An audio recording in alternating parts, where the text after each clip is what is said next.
مولانا خادم حسین رضوی رحمۃ اللہ علیہ کو لوگ صرف تحریک لبیک کے حوالے سے جانتے ہیں، حالانکہ ان کا جو کیریئر ہے وہ بہت پرانا ہے۔ مولانا بنیادی طور پر ایک استاد تھے، ایک شیخ الحدیث تھے۔ ان کا جو بیسک کارنامہ ہے وہ یہ ہے کہ وہ درجنوں نہیں سینکڑوں علماء کے استاد ہیں، سینکڑوں علماء، یعنی میں نے سوچ سمجھ کے لفظ کہا، انہوں نے سینکڑوں لوگوں کو رسول اللہ کا دین پڑھایا ہے، اور ان کے اب شاگردوں کے شاگرد بھی مدرسوں میں پڑھاتے۔ مولانا ایک بڑے غریب سے سادے سے گھرانے میں وہ پیدا ہوئے تھے، انہوں نے بڑی سادہ اور آخر تک زندگی انہوں نے وفاداری والی گزاری، سادگی والی گزاری، حسین گزاری۔ کسی شخص کے ایک ہوتا ہے کسی کے نظریے سے اختلاف کرنا، ایک ہوتا ہے کسی کے طریقے کار سے اختلاف کرنا۔ کچھ لوگوں نے ان کے طریقے کار سے اختلاف کیا ہے، لیکن ان بندے کا نظریہ اتنا شاندار تھا کہ نظریے سے کسی نے اختلاف نہیں کی۔ لوگوں نے یہ ضرور کہا کہ یہ فلانی بات اس طرح ہو جاتی تو ٹھیک تھا، لیکن یہ سب نے کہا کہ بندہ بات ٹھیک کرتا ہے۔ نظریے سے، فکر سے لوگ مطمئن ہو جائیں کسی زندہ کیا رہتا ہے؟ نظریہ۔ زندہ کیا رہتا ہے؟ نظریہ۔ فکری طور پر ایک خوبصورت آدمی تھے، بڑے منجے ہوئے آدمی تھے، وزادار آدمی تھے، ایک صاف ستھرے آدمی تھے۔ میری ان سے ملاقات اس وقت ہوئی تھی پہلی دفعہ جب وہ بالکل ٹھیک تھے، ٹانگوں پہ چلتے تھے۔ ان کے جو استاد گرامی تھے حضرت مولانا عبدالحکیم صاحب شرف قادری رحمۃ اللہ علیہ، بہت جید عالم تھے۔ میں ان کو ملنے کے لیے جاتا تھا تو حضرت بھی وہاں پڑھایا کرتے تھے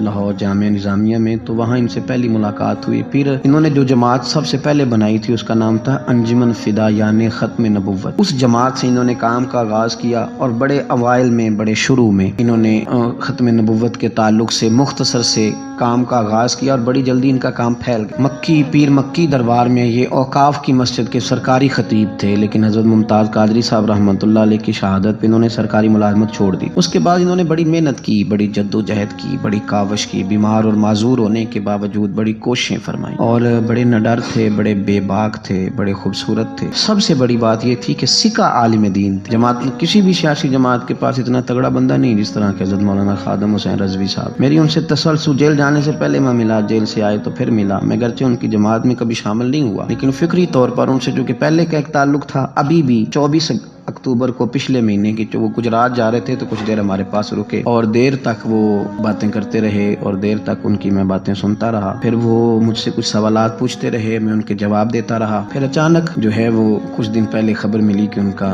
طبیعت ان کی بڑی علیل ہے۔ میں نے تیمارداری کے لیے کچھ ان کے جو قریبی لوگ تھے ان سے رابطہ کیا، بتایا کہ آپ ٹھیک ہیں، آپ تھوڑے بیمار ہیں۔ پھر کل اللہ تبارک و تعالیٰ کا فیصلہ قدرت آئے، اور تیزی کے ساتھ لوگ اٹھ گئے۔ اس 2020 نے بہت سارے لوگ اہل سنت کے لیے، لیکن اس شخص کا جانا وہ زیادہ ہی تکلیف دے گیا۔ دل مائل نہیں ہوا، میں تو ناشتہ نہیں کر پایا۔ اس طرح کے لوگ کم آتے ہیں دنیا میں، اور شاید ان لوگوں کا وقت بھی تھوڑا ہوتا ہے، اور اللہ پاک شاید ایسے لوگوں کو جلدی ہی اپنی بارگاہ ناز کی طرف لے جاتا ہے۔ ایک شعر جگر مراد آبادی نے کہا تھا کہ جگر راہ وفا میں نقش ایسے چھوڑ آیا، میں جس منزل سے گزرا ہوں وہ اب تک یاد کرتی ہے۔ اور مجھے نا ایک دفعہ کسی شخص نے کہا کہ آپ کے خاندان کا قبرستان کہاں کر کے ہے۔